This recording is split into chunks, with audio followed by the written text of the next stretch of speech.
Today's 829 day to come share lessons I learned. I'm learning. I hope this will support your dreams, your goals, allow you to become the person that you want to become. Yesterday, I shared about intuition. And I shared why it's so important to build an intuition muscle.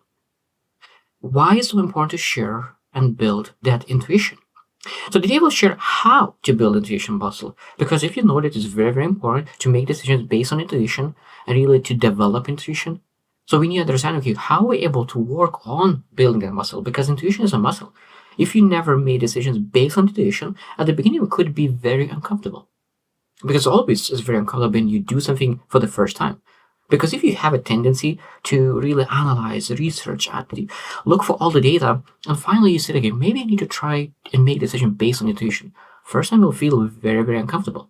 So of course, that's why I will share today how we're able to work on to developing the intuition, that after a while, that intuition muscle becomes much, much more powerful. Because if you want to move fast, it's very important to build that intuition muscle. So number one is quiet your mind. Quiet your mind.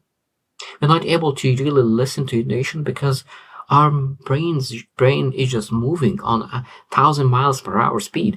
We need to think about this one. You need to reflect on this one. We need to reflect on this one. We need to find this one. And we're just thinking about multiple things. And that gets ourselves into that mode of analyzing and analysis paralysis.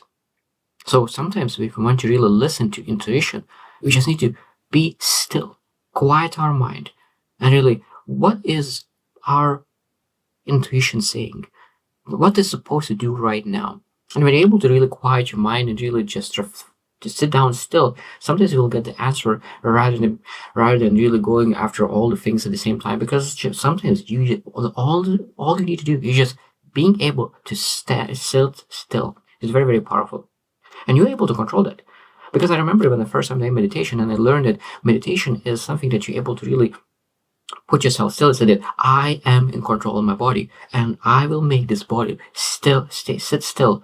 Because a lot of times when you're sitting for 10 minutes, you say like, oh shit, this is a waste of my time, and you really want to stand up and go, and that body but tries to trick you, and you ain't able to say that I said I will sit for 20 minutes, and I will sit no matter what. And that's when you've been able to really take control of your brain, take control of your mind, and take control of your body. And you're being able to quiet your mind. Number two is listen to your body. Listen to your body. And most time is listen to your body is like, what kind of gut feeling do you have? A lot of times when people really want to pursue something, but they don't listen what the gut is saying. So somebody said, okay, my gut's saying that I'm supposed to pursue it. No, my gut's saying that I shouldn't pursue it. Because of course, a lot of times it's logically, it seems like a good decision. But when the gut says like, maybe it's not that good decision, or maybe that's an amazing decision. And when you want to say no, but in the gut you say like, I'm supposed to say yes.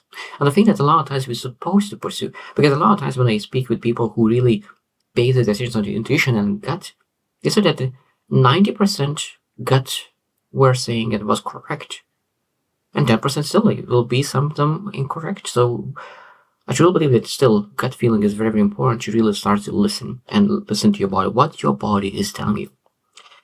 Number three is reflect regularly. Reflect regularly. So that means if you want to really use intuition, you need to understand yourself.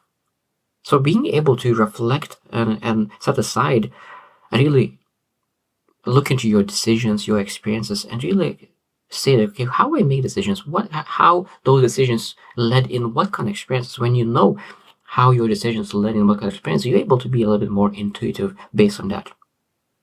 Number four is trust your feelings. Trust your feelings. So that means that a lot of times we have feelings that could say, okay, we're supposed to do that. We have a ability to pursue that. Now, understand that trust your feelings is regarding decisions, important decisions. Now, I understand that trust your feelings. Don't listen your feelings on day-to-day activities, because you know already what you're supposed to do. You don't feel like doing it and you don't do it. But I'm saying that intuition is supposed to be based on big decisions. But of course, one of the most important part is that you never make a big decision when you feel low. You need to feel at your best, or at least average, and make that decision based on intuition, based on the feeling about what's that vision, and move forward. Number five is develop self-awareness. So it means we need to understand our values, beliefs, core morals to be able to really have the intuition as well. Because without self-awareness, it's very, very hard to understand, okay, where I'm supposed to go and how we're supposed to use that intuition. So the more self-aware you are, the easier to build an intuition muscle. Number 6 is expose yourself to new experiences. The more you try, the more you experience, the more you really have different experiences, it will develop intuition. Because you know how you act in different aspects when you have experienced different problems, different situations. You become more adaptable. And you used in those different stations a very, very fast experiences that you just happen in impromptu leads to better intuition. Because you know that when you will do something, that's what you will get. So new experiences always lead to better intuition. Number 7 is practice decision making. This is very, very powerful. So that means when you think about decision making, that means that you'll be able to practice that decision making, and we need to practice very, very fast. So that means that we're able to okay, what are the most important decisions, and how we're supposed to make those decisions, and then look into how those decisions led and what kind of results I got. So that means that we're able to really look into our decision making process and adjust that and practice that. So that means that, okay, I used to make decisions this way. How am I able to include more intuition on my day-to-day activities? So how am I able to use my intuition on a monthly or yearly activities and decisions that I'm making on a constant basis? Number 8 is embrace creativity. Embrace creativity.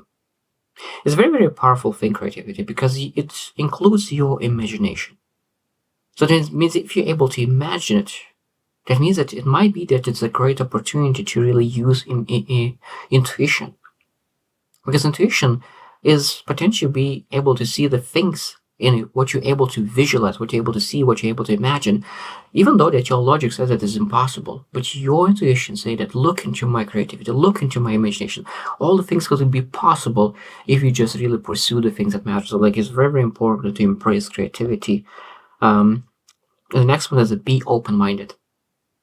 Be open-minded. So that means if you want to make decisions based on intuition, you need to be open-minded. Because if you do the same thing over and over, the same at the beginning I mentioned, if you make decisions just after 100% information, you need to be open-minded. Approach situations in a different way. Approach situations in an open-minded way. And really sometimes use that intuition. You don't need to make every single decision with intuition. But really just include few and look into how it works. Look how you feel after making those decisions, because it will be sometimes you will feel so much more relief and happiness when you make that fast decision and you execute immediately. Because one thing is that a lot of times people analyze things and they not pursue the thing that they wanted because they have a massive motivation to do something, and that motivation and all the good feelings just wanes off in that analysis. So taking intuition in decision-making process allows to use that motivation not for research, but really taking action. Number 10 is pay attention to dreams. Pay attention to dreams. So what do you dream about? What dreams, what kind of insights do you get from your dreams? Because when you're able to really look into, okay, what do I really want? What kind of my dreams? What I dream about? Those are supposed to lead to intuition. It's like, okay, this is what really I want to pursue. Number 11 is connect with nature. And this is part of really being mindful and being present and being quiet and still. For me, it's one of the most beautiful things, because when I go to nature, I'm really able to really slow down and really reflect and really connect and ground myself. It's a very, very powerful thing. So when you're able to connect with nature, you're able to ground yourself, have that oak tree energy, and choose much, much faster. Not overanalyze. I'm comfortable where I am. I'm comfortable where this intuition decision will lead me. It doesn't matter if it will lead to good outcomes, bad outcomes, but I will be comfortable with anything that will come. So when you make that fast decision, the faster you make the decision, the faster you get some kind of results. And the faster you get some kind of results, the faster you're able to adjust, pivot, and move forward. It's very, very powerful. And the last one is that learn from experiences. So when you make those intuition decisions, when you make those movements, you need to learn from experiences. And when you learn from experiences, those lessons will allow to improve that intuition. Because you know that you made that decision with intuition this way, and let in this kind of results, this kind of experiences. So what I'm able to improve when I need to use intuition, because maybe in one area of your life you made more intuition-based decisions, another area maybe you make more logical decisions. So you need to look into, okay, where intuition decisions works for you and where it's not, and you're able to adjust and pivot down the road. But if you never tried to make intuition-based decisions, it's very, very hard to say if it works or doesn't. So of course, I truly believe that it's an amazing tool to grow, to improve, achieve the result that you're looking for. And I think that every single person is supposed to try to make decisions more on intuition rather than analyzing every single data. So I hope you choose to win, and see you tomorrow.